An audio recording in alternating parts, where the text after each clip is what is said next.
ಶಿಕ್ಷಣದ ಸರ್ವಾಂಗೀಣ ಅಭಿವೃದ್ಧಿಯ ಪರಿಕಲ್ಪನೆಯ ಬಗ್ಗೆ ತಾಳಿಕೋಟೆಯ ಸರ್ಕಾರಿ ಮಾದರಿ ಪ್ರಾಥಮಿಕ ಶಾಲೆಯಲ್ಲಿ ಶ್ರೀ ಕುಮಾರೇಶ್ವರ ಪಬ್ಲಿಕ್ ಸ್ಕೂಲ್ ಸಹಯೋಗದಲ್ಲಿ ಪ್ರತಿಭಾ ಕಾರಂಜಿ ಆಯೋಜಿಸಲಾಯಿತು. ಮುದ್ದೇಬಿಹಾಳ್ ಕ್ಷೇತ್ರ ಶಿಕ್ಷಣಾಧಿಕಾರಿ ಬಿಎಸ್ ಸಾವಳಗಿ ಅವರು ವಿದ್ಯಾರ್ಥಿಗಳು ಪಠ್ಯೇತರ ಚಟುವಟಿಕೆಗಳಲ್ಲಿ ಆಸಕ್ತಿ ಎಲ್ಲವೂ ಹೆಚ್ಚಿನ ಗಮನ ಕೊಡುವಂತೆ ಅಭಿಪ್ರಾಯ ವ್ಯಕ್ತಪಡಿಸಿದರು.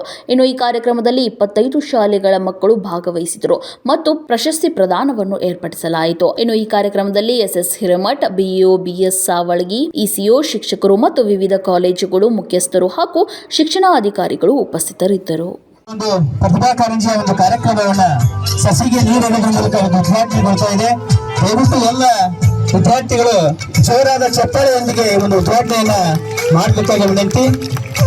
ಮಾನ್ಯ ನೆಚ್ಚಿನ ಪ್ರಾಮಾಣಿಕ ಕ್ಷೇತ್ರ ಶಿಕ್ಷಣಾಧಿಕಾರಿಗಳು ಮಾನ್ಯ ಬಿಎಸ್ ಸಾವಳಗಿ ಸರ್ ಈ ಒಂದು ಕಾರ್ಯಕ್ರಮದ ಉದ್ಘಾಟನೆಯನ್ನ ಪ್ರತಿಭಾ ಕಾರಂಜಿ ಅನ್ನೋದೇ ಎಲ್ಲರಿಗೂ ಒಂದು ಹಬ್ಬ.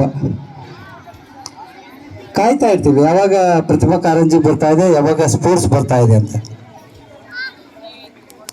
ಆಟೋಟಗಳು ದೈಹಿಕ ಸಾಮರ್ಥ್ಯವನ್ನ ಹೆಚ್ಚಳ ಮಾಡಿದ್ರೆ ಪ್ರತಿಭಾ ಕಾರಂಜಿ ಮಗುವಿನಲ್ಲಿರ್ತಕ್ಕಂಥ ಮಾನಸಿಕ ಶಕ್ತಿಯನ್ನು ಹೆಚ್ಚಿಸ್ತಾ ಇದೆ.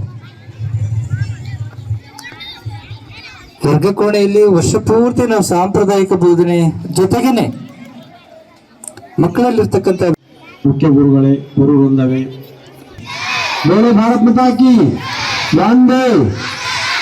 ಒಂದು 2 ರಿಂದ 3 ನಿಮಿಷ ಮಾತಾಡ್ತೀನಿ, ಜಾಸ್ತಿ ನಿಮ್ಮ ಟೈಮ್ ತಗೋದಿಲ್ಲ. ಸ್ವಲ್ಪ ಲಕ್ಷ ಕೊಟ್ಟು ಕೇಳಿ ಈ ಕಡೆ. ಈಗ ಶಿಕ್ಷಣ ಅಂದ್ರೆ ಏನು ಅಂದ್ರೆ ವಿದ್ಯಾರ್ಥಿಗಳ ಸರ್ವಾಂಗೀಣ ಅಭಿವೃದ್ಧಿ ಆಗಬೇಕು. ಸರ್ವಾಂಗೀಣ ಅಭಿವೃದ್ಧಿ ಆಗಬೇಕು. ಬರೀ ಶಾಲೆ ಭಾಷೆ ಅಂದ್ರೂ ಉಪಯೋಗಿಲ್ಲ. ಆಟೋಟದಲ್ಲಿ ಪ್ರತಿಭಾ ಕಾರಂಜದಲ್ಲಿ ಭಾಳ ಶಾಣೆ ಅದಾನಂದ್ರೆ ಉಪಯೋಗಿಲ್ಲ.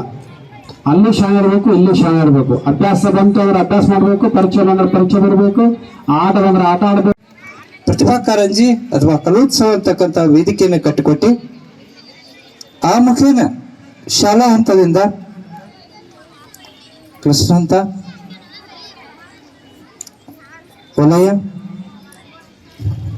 ಆಮೇಲೆ ಬ್ಲಾಕ್ ಲೆವೆಲ್, ಜಿಲ್ಲೆ, ಹೀಗೆ ರಾಜ್ಯ, ರಾಷ್ಟ್ರ ಮಟ್ಟ, ಅಂತಾರಾಷ್ಟ್ರೀಯ ಮಟ್ಟದವರೆಗೆ ಪ್ರತಿಭೆಯನ್ನು ಹೊರಹೊಮ್ಮಿಸಲಿಕ್ಕೆ ಇದೊಂದು ವೇದಿಕೆ. ಮಕ್ಕಳಿಗೆ ಬಹಳಷ್ಟು ಮಕ್ಕಳು ನಮ್ಮ ಶಾಲೆಗಳಲ್ಲಿ ತಮ್ಮ ಪಾಡಿಗೆ ತಾವೇ ಏನಪ್ಪಾ ಅಂತಂದ್ರೆ ಯಾವ